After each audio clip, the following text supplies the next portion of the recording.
La transition numérique est tout autant une menace majeure qu'un champ extrêmement vaste d'opportunités pour les professionnels de l'éducation. La dernière étude de Precepta dédiée à la révolution des nouveaux contenus pédagogiques numériques analyse les modalités de cette transition, décrypte les forces à l'œuvre sur les marchés de l'éducation et identifie les défis stratégiques immédiats pour les grandes familles d'opérateurs. Il faut avant toute chose bien comprendre le potentiel de rupture que présentent ces nouveaux outils numériques. Tout d'abord, ils vont ouvrir des activités jusqu'alors préemptées par les opérateurs traditionnels. C'est le cas par exemple des activités de certification des diplômes ou des formations, maillons essentiels du succès de l'enseignement de demain. Ensuite, tout acteur maîtrisant une expertise peut rejoindre ce nouvel écosystème. L'accès à la diffusion du savoir est considérablement facilité. Par ailleurs, ces transformations impacteront tous les types de diplômes, jusqu'à ceux délivrés par les universités et les écoles de commerce, même si la formation professionnelle sera vraisemblablement la plus atteinte. Enfin, les nouvelles fonctions introduites par le numérique verront apparaître de nouveaux opérateurs spécialisés. Ce sera vraisemblablement le cas sur les segments de l'ingénierie pédagogique, de l'authentification à distance ou de la création et valorisation des certificats par exemple. Les nouveaux outils d'e-learning ont déjà atteint les universités, écoles de commerce, organismes de formation professionnelle et entreprises. Mais quelle sera l'ampleur exacte de leur impact?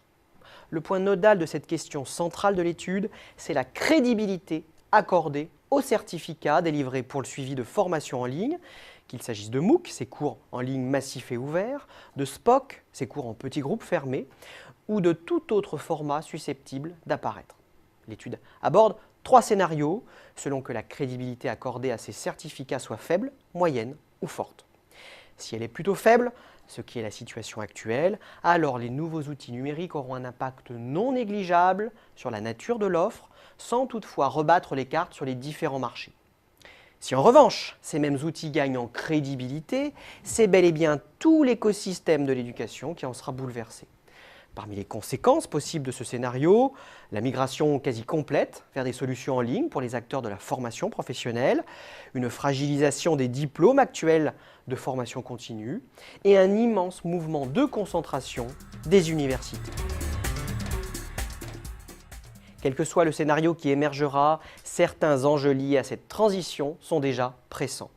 Parmi les défis identifiés dans l'étude, la nécessité de transformer les solutions éducatives en place pour tirer parti des outils numériques est probablement le plus évident.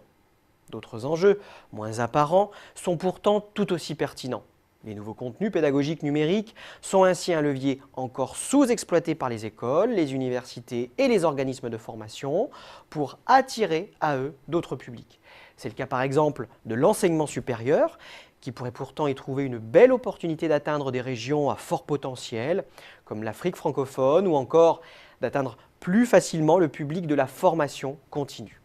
De la même manière, l'utilisation de ces nouveaux outils comme levier pour créer du contenu de marque, et plus généralement pour renforcer le capital marque des établissements et des entreprises, est elle aussi encore très faible.